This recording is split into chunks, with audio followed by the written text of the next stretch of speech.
YouTube, how's it going? The Goat House is back with some more 2020 NFL record predictions going game by game for every single NFL team. Got a bunch of team videos up already. Now on to the Houston Texans. You're going to want to follow our Twitter because once we get done with this division, AFC South, just like any other division, post a poll. You guys vote for who wins the division. You guys are basically going to create a playoff layout and that's going to create a future video. So pretty cool there. Really appreciate everyone for their support. We just reached 50K subscribers, trying to get there on our second channel so you can help us out, and then we'll keep grinding. We'll keep moving to that next goal there. We have a podcast. Anything that you're looking for other than here on YouTube or our second channel on YouTube, you go to that link for any of those down in the description in the comments. PlayoffPredictors.com is the name of the website we are using to make these predictions. Houston Texans, interesting because a team that was kind of on the fringe. They were a playoff contender. Kind of known as a playoff contender that can win maybe one game in the playoffs, one round of the playoffs before. Let's take that next step now. Let's become a Super Bowl contender. Let's become a multi-win playoff team. And it didn't really feel like they did that. It's possible they can just because Deshaun Watson's getting better each year. It feels like that offensive line could be getting better this year. Need to stay healthy. Got Laramie Tunsil. Guys need to stay healthy for sure. But I guess it's coming together. But then you lose DeAndre Hopkins. You add Brandon Cooks. Can he stay healthy? I think he's a perfect fit. Another Will Fuller type. You see how explosive they are, how dominant they are with the deep speed. So now they kind of got two of those guys, but two guys that you need to rely on to stay healthy. They had David Johnson, which they probably got better. I've never been a big David Johnson guy, and nobody has been recently, but they've probably gotten better with him, honestly. So they got a group there.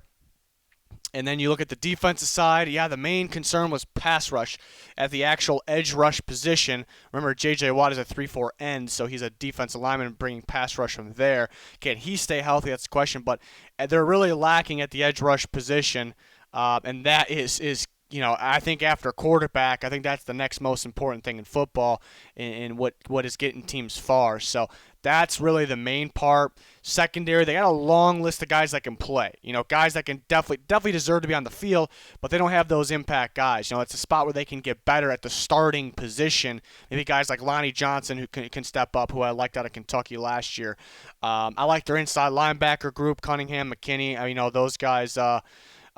Pretty solid for sure. Guys like Charles Omenihu can step up. They add Ross Blacklock. He'll get some pressure from the D-line. Just that edge rush position. So, really, there's nothing to, wow about this Texans team right now besides Deshaun Watson, who I'm a big fan of at this stage. J.J. Watt, Hall of Fame career, but right now, maybe not the same, and you kind of worry about the health. So it's tough to see them not get better. But again, Watson, maybe the offensive line kind of gets better by default. You look at the schedule, though, and I think this might be the third hardest schedule in 2020 here. So that's another tough part there. They play Chiefs Thursday night home opener, fresh off the Super Bowl. It's going to be a tough one for the Texans to win. It'll be a shootout. Remember, the Chiefs defense is one that has gotten better. Just switched to a 4-3 last year, got better and better as the season went on. So revenge game for the Texans maybe. And it looked like they had the Chiefs early, but definitely going to the Chiefs. Ravens, Texans, it's another one of those games where it's going to be a shootout. Which offense do you trust a little more?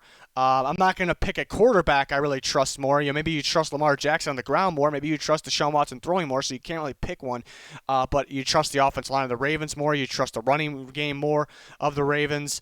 And then you look at the defense. You definitely trust the Ravens defense a little more. So in a shootout like this, you see who would win it there on both sides. I think it's just a bad matchup for the Texans there. You take the Ravens. And then you got the Steelers. A tough draw. You're playing the Steelers early on in the year. What does that mean? Most likely Big Ben healthy, James Conner healthy. They got a stacked receiver unit now.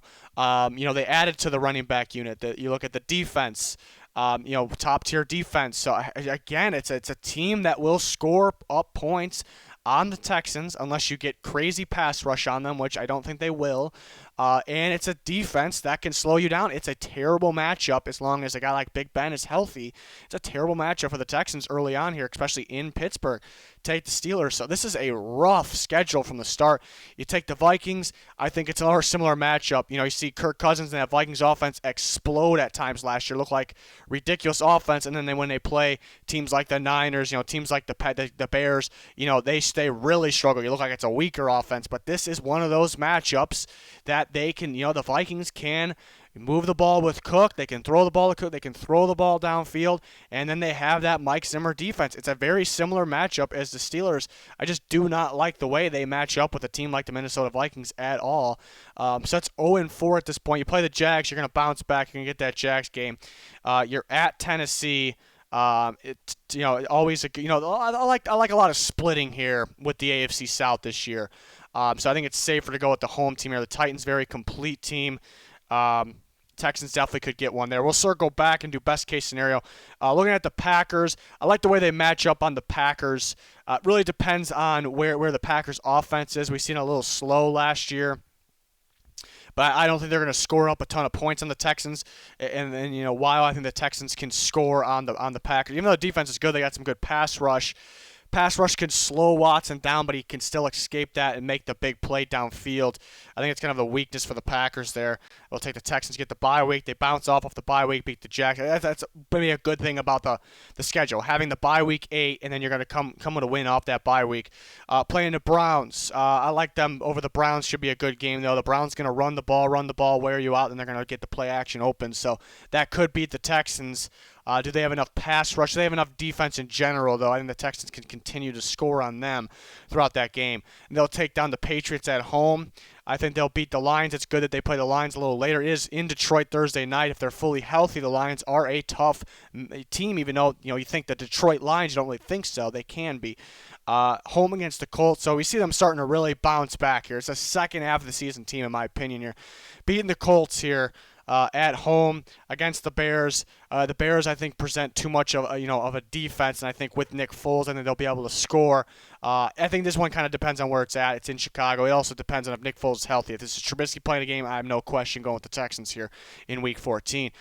Colts should be starting to heat up here. That's why they really could get them twice. I don't think so, though, but they'll get them once. Against the Bengals, the Texans will take care of business there. And then this is tough in Week 17. I was thinking, a lot of splitting in the AFC South, but this being Week 17, right when the Titans are really, we saw them get going last year. This is right when they're really getting going. I really like this Titans team. I'm kind of back and forth. I almost like the Titans in both. That's a huge game because this is probably a 7 seed, maybe 6. This is probably missing the playoffs. So that is tough.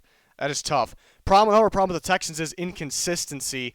Last year, 1 week looking great, next week kind of getting blown out, just really disappointing. It's kind of how it was last year without improving really in the offseason. I know some young guys can improve kind of just by just upside potential, reaching that. But that can kind of haunt them. Got to stay consistent. I think Bill O'Brien's a good game planner and almost getting ready, his team ready. Motivator maybe as well. But play calling, decision making within games, something I worry about. Circling back, going best case scenario. This first 4 is tough. They match up poorly against all these teams. The only one I can see them just sneaking out maybe is the Vikings one maybe. Then they go. I did have them beating the Packers, don't forget. I did have them beating the Jags twice, don't forget. I did have them beating the Broncos here, Patriots. I had them beating the Lions here. It's a tough schedule because you can see I'm trying to go best case scenario, but I did have a lot of wins here. Maybe Nick Foles is hurt. They beat the Bears here. Texans, they take. Yeah, I think that 11 wins is best case. So you got that 8 to 11 win range for the Texans. I just wish they went out and got better. I thought they were. I really thought they were. I think they're going to spend money on pass rush. Maybe look at, this pass rush free agency group was great, and they didn't want to spend on Clowney a year ago because of the sack numbers. Well, there was plenty of sack number pass rushers that were cheaper than Jadeveon Clowney that you would have had to pay Jadeveon Clowney or somebody would have to pay. So questionable, very questionable. The Texans this offseason, some questionable moves for sure. 8 to 11 win range. Let me know your thoughts in the comments. Please click that like button. But yeah, check out both of our channels. Subscribe. Follow that Twitter. It's a must follow over there if you're a Goat House or a football fan in general. That's going to do it for this one, though. Thanks, everyone, for watching. Goodbye.